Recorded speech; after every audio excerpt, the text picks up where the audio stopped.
अस्सलाम वालेकुम my YouTube family tasty dhaba में खुश आमदीद। उम्मीद करती हूँ कि आप सब ठीक ठाक होंगे। अल्लाह पाक हम सबको बरकतों वाले रिज़्क़ से नवाज़े, आमीन सुम्मा आमीन। चिकन, गोश्त, मटन किसी की भी कढ़ाई की अब कोई ज़रूरत नहीं है। अब आपने बनाकर खानी है कद्दू की कढ़ाई। इतनी मज़ेदार, इतनी खुशबूदार और इतनी जायकेदार कद्दू की सब्ज़ी आपने आज से पहले कभी ट्राई नहीं की होगी। अगर आप लोगों को सब्ज़ियाँ खाना पसंद है, आप लोग वेज हैं, तो ये बहुत ही ज़बरदस्त जो है ना कद्दू की कढ़ाई, ये मैं आज आप लोगों के लिए बहुत ही ख़ास रेसिपी लेकर आई हूँ। बहुत ही जल्दी बन के तैयार हो जाती है। बहुत ही अलग किस्म का जायका जो है वो इस रेसिपी में कद्दू की कढ़ाई में आएगा। तो आपने सिर्फ़ एक काम करना है कि वीडियो को बिना स्किप किए लास्ट तक देखना है, ताकि आप ये मज़ेदार सी कद्दू की कढ़ाई अपने घर में बनाकर एंजॉय कर सकें। यहाँ पे सबसे पहले बिस्मिल्लाहिर्रहमानिर्रहीम मैंने ले लिया है 1 किलोग्राम कद्दू, और इसको मैंने पानी के साथ अच्छे तरीके से धो के वॉश कर लिया है। इसी स्टेज पे आपने ना इसे अच्छे तरीके से धो लेना है। अब आपने क्या करना है, किसी भी पिलर की हेल्प से या फिर किसी छुरी की हेल्प से ना इसका जो छिलका है ना वो रिमूव कर देना है। इसका छिलका आपने अच्छे तरीके से उतार लेना है। और कद्दू जब भी आप कटिंग करते हैं ना, तो जो जो इसकी ऊपर वाली स्टिक होती है ना, इसको लास्ट में कटिंग करते हैं। पूरा छिलका उतारने के बाद इसकी जो कटिंग है ना वो की जाती है। सारे कद्दूओं को मैं यहाँ पे छिलका रिमूव कर लूँगी, और फिर आप लोगों ने ना इनको बारीक-बारीक स्लाइस्ड की शक्ल में ना आपने इन्हें कटिंग कर लेना है। बहुत ही मज़ेदार सब्ज़ी है ये, इसको घिये का नाम भी दिया जाता है, घिया कद्दू के नाम से भी इस सब्ज़ी को बुलाया जाता है। आप मुझे ज़रूर बताइएगा कि आपके इलाके में इस सब्ज़ी को किस नाम से बुलाया जाता है। अब एक प्यारी सी कढ़ाई ले लेंगे। यहाँ पे मैंने शामिल किया है आधा कप कुकिंग ऑयल का, और जो हमने घिया कद्दू को कटिंग करके रखा हुआ है ना, वो सारा का सारा इसके अंदर शामिल कर देंगे। अभी आपने इसके अंदर कोई भी स्पाइसेस ऐड नहीं करना।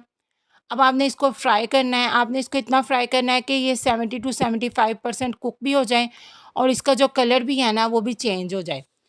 आपने इसे फ्राई करना है, मीडियम आंच पे इसे फ्राई करना है। तकरीबन 2 से 3 मिनट लगेंगे इसे फ्राई करने में। तो जब तक मैं यहाँ पे इन कद्दू को फ्राई कर रही हूँ, अगर अभी तक आप लोगों ने मेरे चैनल को सब्सक्राइब नहीं किया तो अभी जाके मेरे चैनल को सब्सक्राइब कर दो। वीडियो अच्छी लगे तो इसे लाइक, शेयर और कमेंट करना तो बिल्कुल नहीं भूलना। और बेल आइकन को भी आप लोगों ने ज़रूर प्रेस करना है, ताकि आगे आने वाली वीडियोज़ आप लोगों को सबसे पहले देखने को मिले। यहाँ पे देखिए, मुझे कद्दू को फ्राई करते हुए तकरीबन 3 से 4 मिनट हो गए हैं, और ये इस तरीके से काफ़ी हद तक सॉफ्ट भी हो गए हैं, और काफ़ी हद तक ना ये पक चुके हैं। तो और इनका कलर भी देखिए चेंज हो गया।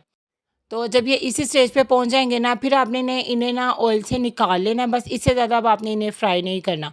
किसी भी स्ट्रेनर की हेल्प से आपने इन्हें निकाल लेना है, और प्लेट में निकाल के अब हम इन्हें एक साइड पे रख देंगे। इन्हें आगे यूज़ करना है, अब इनका कोई काम नहीं है। ये देखिए कितना ज़बरदस्त कलर आया है हमारे कद्दू के ऊपर, और ये फ्राई भी बहुत ही अच्छे तरीके से हो गया। इसे अब हम एक साइड पे रख देंगे। इसी कढ़ाई में जो ऑयल है उसमें से मैं आधा ऑयल निकाल लूँगी, और यहाँ पे अब मेरे पास है सिर्फ़ और सिर्फ 1/4 कप ऑयल का। इसके अंदर मैं शामिल करूँगी 1 टेबलस्पून लहसुन अदरक का पेस्ट, और इसको मैं फ्राई कर लूँगी इसके अंदर तब तक जब तक लहसुन अदरक का कलर नहीं चेंज हो जाता, बिल्कुल लाइट गोल्डन सा, और इसकी जो रॉ स्मेल है वो ख़त्म नहीं हो जाती। एक मीडियम साइज़ के प्याज को मैंने फाइनली चॉप्ड करके रखा हुआ है, वो इसके अंदर शामिल कर देंगे। प्याज को यहाँ पे आपने बिल्कुल हल्का सा ट्रांसपेरेंट करना है, हल्का सा बस इसका कलर चेंज करना है। इसको जलने बिल्कुल नहीं देना, और ना इसका कोई ब्राउन या गोल्डन कलर करना है आपने। बहुत लाइट सा जब प्याज का कलर चेंज हो जाएगा ना, तब तक के लिए आपने इसे फ्राई कर लेना है। इतना प्याज का कलर चेंज होना चाहिए। जैसे ही इतना कलर चेंज हो जाएगा, यहाँ पे मैं इसके अंदर शामिल कर दूँगी 4 मीडियम साइज़ के टमाटर को मैंने फाइनली चॉप्ड करके रखा हुआ है, वो इसके अंदर शामिल कर देंगे। बहुत ही ज़बरदस्त कढ़ाई ये बन के तैयार होती है, और जो आपके घर में कद्दू नहीं भी खाता ना, उसे भी ये बहुत ही कमाल की लगेगी। तो इस रेसिपी को ज़रूर ट्राई कीजिएगा।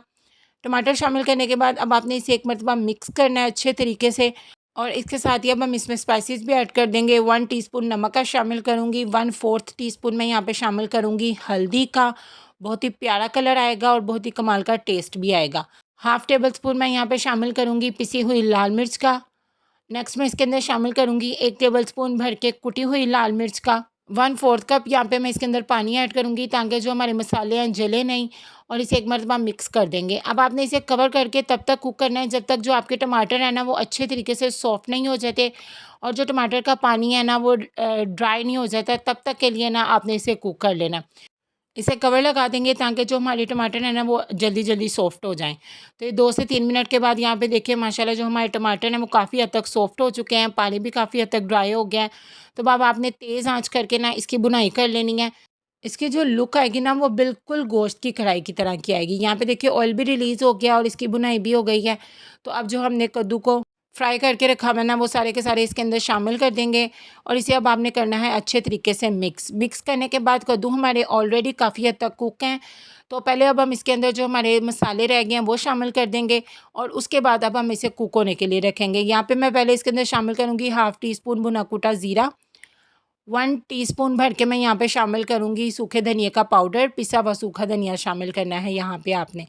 हाफ़ टी स्पून मैं यहाँ पे शामिल करूँगी पिसी हुई काली मिर्च का। यहाँ पे इसे एक मरतबा मिक्स करेंगे अच्छे तरीके से और अब इसके अंदर मैं शामिल कर दूँगी तकरीबन 1/4 कप पानी का, ताकि जो कद्दू में थोड़ी-सी कसर रह गई है ना, वो भी अच्छे तरीके से ना कुक हो जाए। 1/4 कप यहाँ पे पानी का ऐड करेंगे और इसे मिक्स करेंगे और कवर लगा के रख देंगे। सिर्फ 2 से 3 मिनट के अंदर ना हमारे ये जो कद्दू है ना, वो अच्छे तरीके से कुक हो जाएँगे।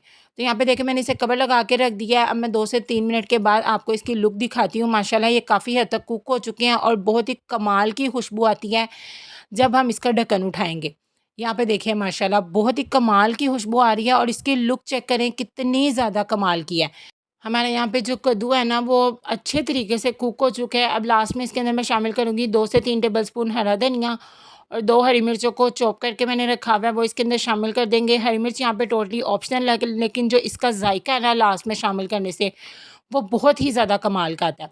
इसे मिक्स करेंगे और एक मैजिकल इंग्रेडिएंट इसके अंदर शामिल करेंगे, 2 अदद फ्रेश लेमन का जूस आपने लास्ट में इसके अंदर शामिल करना है।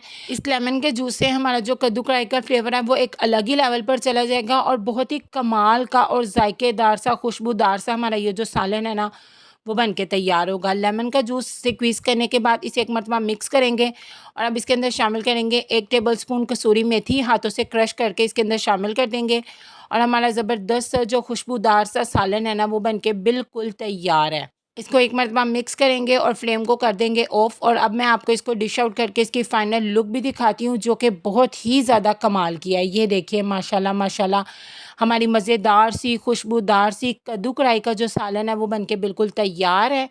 इसको आप लोग चावल के साथ भी एंजॉय कर सकते हैं, चपाती के साथ, पराठे के साथ, ये बहुत ही कमाल का जायका देगी। तो एक मरतबा तो आप लोगों ने मेरे कहने पर इस रेसिपी को इस तरीके से ज़रूर ट्राई करना है और फिर मुझे कमेंट सेक्शन में आकर बताना भी है कि आपको मेरी ये यम्मी यम्मी रेसिपीज़ कैसी लग रही हैं। दुआ में याद रखिएगा, अपना बहुत ज़्यादा ख्याल रखिएगा। अल्लाह हाफ़िज़।